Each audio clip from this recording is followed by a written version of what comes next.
Okay. Well, as you guys can see, we got the new engine out of this car, getting ready to go in. Got it in place, and to make this one work, since we took the electrical out kind of weird, that's the old wiring harness over here. Let me explain a little what we did the first time around. Well, the first time around, here's the wiring harness. We did it kind of backwards and took apart all the sensor wires, and we left those hanging in place, so all the wiring harness was hanging.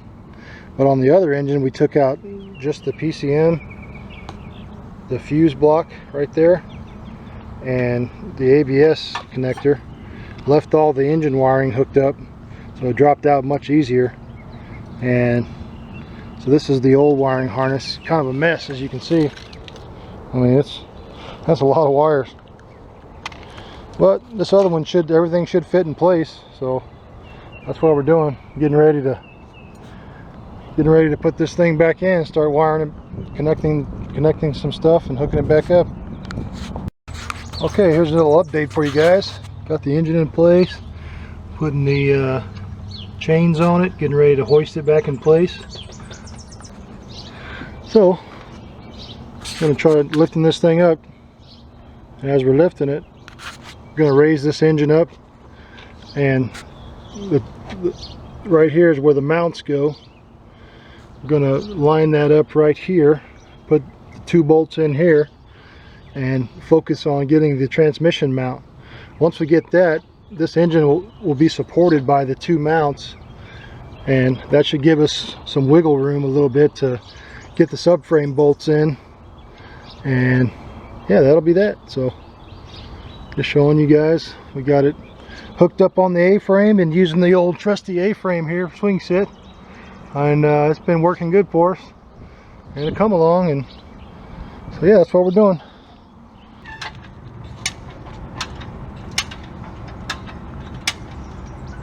Now I think we're getting up pretty close to where we can. Yeah, I'll slip a jack under the cross member there, and it'll swing it forward and it'll straighten out. Okay. Hey guys, here's an update. Got this engine back in place.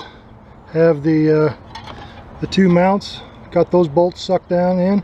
The mounts are in. So I took my chain fall off and stuck it back there, because it got supported with this mount right here, and got this mount over here in place. Got the bolt through, and let me show you down here. Started on the subframe bolts, and just kind of got these started a little bit. So I got a little wiggle room. Got that one started. The one over there started. That one over there. Let me zoom in. Let's see. It's not started. It's just hanging there. You can see it by the jack stand. Got it in place a little bit. And so next step, got the just going to put in the rest of the subframe mounts, and then it'd be odds and ends of things. I got to hook the transmission cooler lines back up, plug in a couple simple connector going to the fans and whatnot, and kind of hook up the fuel lines and the steering gear, and put the calipers back on, heater hose. Yeah, just a couple odds and ends and things. But today's goal was to get the engine lifted in place. We fought with it for about an hour, just inching it up little by little, and we kind of put some pressure with the jack on we had some logs, and we lifted up the back end little, and then we used the come along and inched it up, clicked it by little. But I think we met our goal. We just wanted to get this other engine up in the frame, back in place, and just going to start hooking up the odds and ends of things. So yeah, I'll give you guys an update later on when I get some more wiring connected. But as you can see, got the ABS, got to put that in, a couple connectors, got to put the PCM back in. Got to fish that through the firewall. These connectors, we put these in, and you got to put the block that goes back in the fuse block, and we'll be just about done. Put in the battery, put in the hook up the transmission shifter cable. That throttle body's pretty nasty and dirty. You're probably going to clean that up a little bit.